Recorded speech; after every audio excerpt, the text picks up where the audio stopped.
Hello everyone. In this video, we are going to see how to access AWS resources securely using virtual private network. First, let's see why you need a secure access to your AWS resources. Suppose you have a team working remotely and accessing AWS resources frequently from different networks, from different locations, but there is a problem. When multiple people are accessing AWS resources from different locations and through different networks, there might be possible security vulnerabilities. In this video, we are going to look into how to set up AWS Client VPN, and also I'm going to show how to set up another VPN called Twingate. Let's first have a look at AWS Client VPN and how to set up. Then I will show Twingate VPN as an easier and faster VPN to set up. And also at the end of this video, you will see how Twingate makes your VPN configuration a lot easier and smoother. First, let's see how to set up AWS VPN client. I'm going to set up one Amazon EC2 resource and connect that resource with a virtual private network. And we are going to access our AWS resource through AWS Client VPN. Let's have a look. Now we can see how to install AWS Client VPN on your machine. For that, I am referring to the official guide provided by AWS team. Step number 1. You have to generate server and client certification keys. For this, you need OpenVPN ECRSA utility, and through that you can generate these keys. Let's generate one. I'm heading into mutual authentication document. There you can select whether you are on Linux machine or Mac OS or either Windows machine. There, to generate the server and client certificate keys, I am going to execute these commands. I will open a terminal.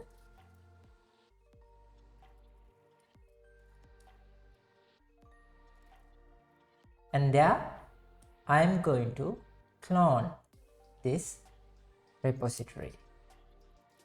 Now the step 1 is completed. Next, I am going to go into the directory. Now I am inside the ECRSA3 directory. Then I can initiate a new environment for generating the key. For that, I am using this command and I will insert it in my terminal. Now I can create a new certificate. For that, I am using this command. So for this, I will give maybe my name. Then I have another command to generate the server certificate and key. So I will use that command. And there you can see the path is given certificate created at, and you have the server certificate. Just like that, we need to generate the client certificate and key as well.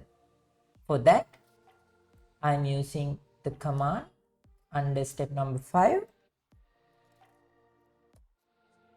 Then I need to copy the server certificate and key and also client certificate and key to a custom folder. So it's easy for me to proceed with the upcoming steps. So my custom folder name is going to be custom folder. You can give any name you wish. So I'm making the directory, and then I'm going to copy my certificates into the custom folder.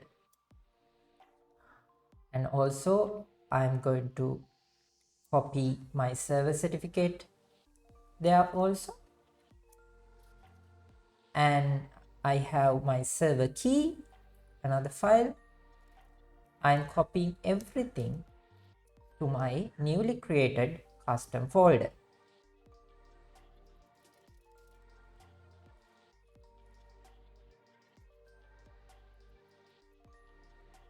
Now, after all these steps, you can use AWS console commands and upload your certificates to AWS. And also there's a manual way, but I'm going to show how to do this manually.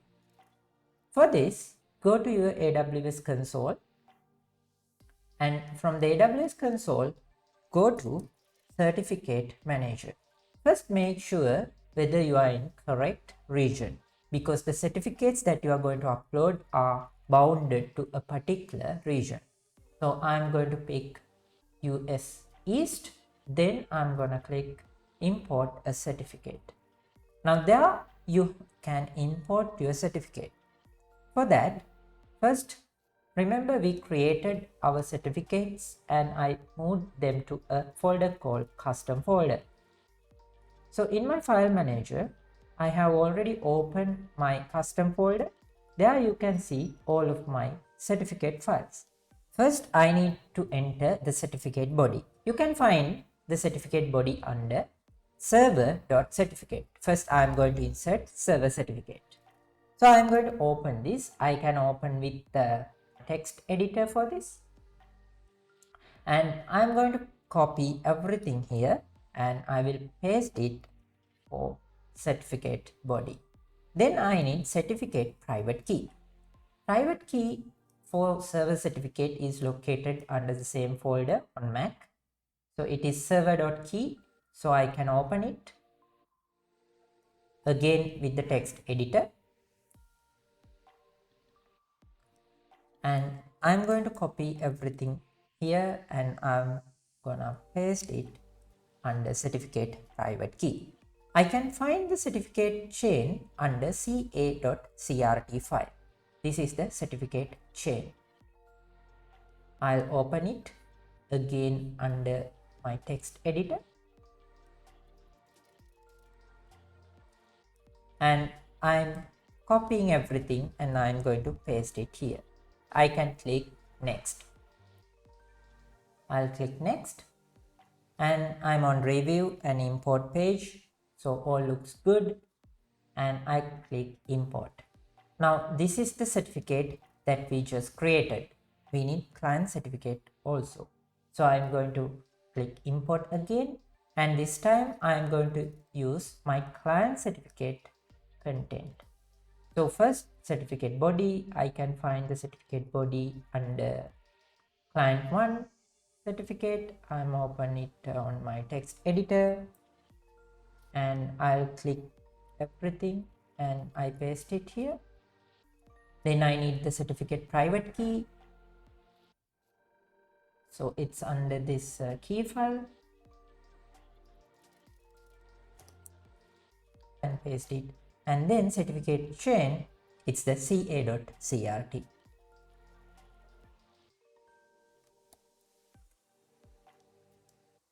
Great. So we just added everything for importing the client certificate. Then I click next and preview and import. All looks good. This is my client certificate. So I click import. Now you can see I have server certificate and client certificate imported. Next thing that I'm going to do is to create a client VPN endpoint. For that, I'll type client VPN and I will click the client VPN endpoints. There I'm gonna click create client VPN endpoint. If you like, you can give some optional name tag and description. I'll just give test. This is an IP range. Now I assume my other IP ranges are not conflicting with this given client IPv4 CIDR address. So I give the address as and its range. So I define this range. You can give your own IP ranges for this, but make sure your existing other AWS networking services are not conflicting with this given IP range. Then you need to select your server certificate, and then I'm going to click mutual authentication as my authentication option. Then I'm going to select my client certificate. All right, I don't need login and connection handlers for the moment. And if you like, you can give a DNS server also. For this moment, I'll keep them as it is. Then I can create my client VPN endpoint. Here you can see my client VPN is now successfully created, but it says the status as pending. So I have few more configurations to do. So we need to associate this VPN with a subnet. For that, I select my newly created VPN endpoint and I click under security groups, I click associate target network. So under this region, I have only one VPC. I'll pick the default one and then I need a subnet. So I have a couple of subnets. If you don't have, you can create a new subnet for this. So I'll pick an existing subnet. Make sure to have SSH access and also IPv4 access to your EC2 by maintaining inbound rules like this. Then I click associate target network. And the other thing you have to do is to set authorization rules. For that, I'm going to authorization tools tab and I'm going to add a new authorization rule. Now here you can actually limit who can access your client VPN. So you can give an IP range and you can actually limit. So for the moment, I'll open it for anyone, but if you have a specific IP range, you can define it. Then I grant access to anyone, any user, but if you want, you can allow access only for a set of users in a specific access group as well. Then I click add authorization rule. And the other important thing is you need to check your route table. Now routes are important because through this route you are going to access your destination. For that, the AWS client VPN will create a route for you by default. If you want, you can create new routes. I will leave the default route as it is, but its state is creating. So you have to leave this for maybe 5 to 10 minutes, and after that you will see everything is in success state. After 5 minutes, I got the state as available, and also under my route table, the routing is now successful. It's also active. Now I can download the client configuration file. So I'm going to download my client VPN configuration and it will be downloaded to my machine. You need to edit this configuration file a little bit. For that, I'll open this using a text editor, and here you need to add 2 new lines referring your client certificate and key file destination. Let me show how to do it. Right here, I am going to add 2 new lines. First one is for certificate file, and I need to give my destination path for the certificate. I can find it from my directory. There I need client certificate. So it is this one. So I am going to copy the path and I am going to paste it. Then I need to do the same for my certificate key file. Then I'll save this. Right. The next thing is I'm going to create a new EC2 instance and ping this instance through our client VPN. So I'll click launch instance and I'll pick AWS Linux instance. I need to make sure my EC2 is in the correct security group.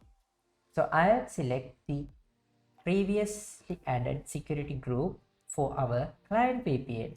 I'll select the same, and now all set up, I can launch my instance. You can download AWS client for your desktop. So I'm going to download Mac installation file. Then you can install your installation just like installing a normal application.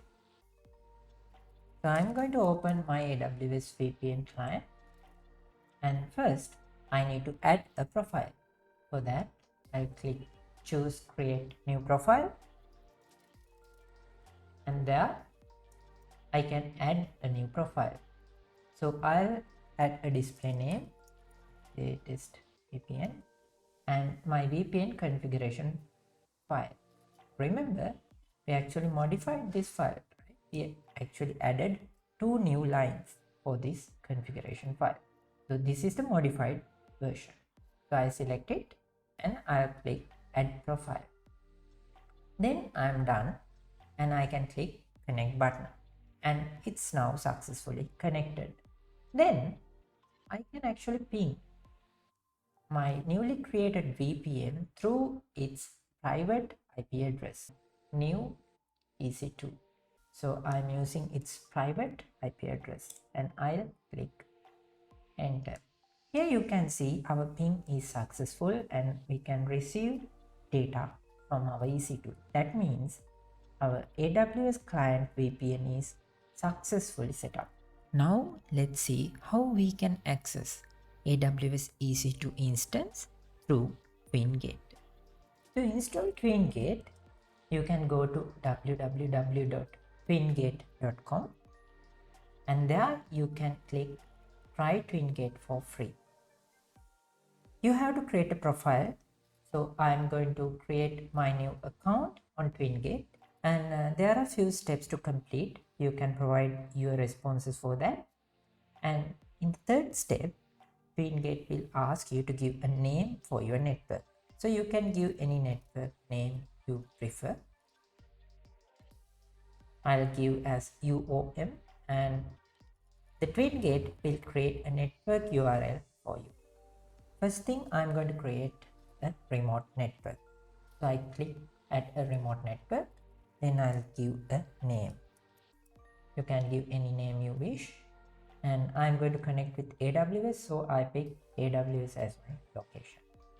Then Twingate is already providing us some connectors, so you can use one of these connectors. I'll click the first deploy connector button. Then there are several deployment methods. So in my case, I'll pick Linux. You can pick any connection method. You need to click generate tokens. So Twingate will generate tokens. Then I have all the tokens. Then all I have to do is to install the Twingate connector in my AWS resource. Then I can connect to this instance. I can click connect and I will connect to this instance. So I will copy the connector service command and I will paste in my terminal. Now you can see we have successfully connected Twingate with our EC2 instance. Here you can see there's a private IP address, so I copy it. So it is not available to connect through private IP as normal. So we'll set up our Twingate to access. So I'm going to Twingate and I'll click add resource, and there I'll give a label, the EC2 resource, and I'll paste the private IP, and then I add resource. So I can define who can access. For the moment, I'll let everyone in my Twingate network to access this. So I'll click it and I'll add it. Now if I try to connect with my EC2 instance through my private IP, you can see I'm getting a timeout. That means I cannot connect with my EC2 instance through my private IP anymore. Without connecting with the Twingate VPN, I cannot connect to my EC2 instance via my private IP. Now I am going to turn on my Twingate client and then we'll connect again. Before proceeding with further steps, I'll make sure to download Twingate client application to my machine. So it is very easy to connect with my private resources on cloud. So after installing Twingate, you can see you can connect your client application by providing the network URL we just created. So my network URL is uom.twingate.com. So I provide it. I'm opening my Twingate client. Now you can see in my Twingate client, our new EC2 instance is there. Now I can give it a try to connect again. So I'll ping my EC2 instance via my Twingate linked private IP. Now Twingate is running. Here you can see we can successfully connect with our EC2 instance. In this video, we looked into setting up AWS Client VPN. It took a lot of time and many steps. Then we looked into setting up Twingate VPN, accessing the same type of AWS resource, but it took very less time. I hope now you know how to set up AWS Client VPN and also Twingate VPN for your next AWS project.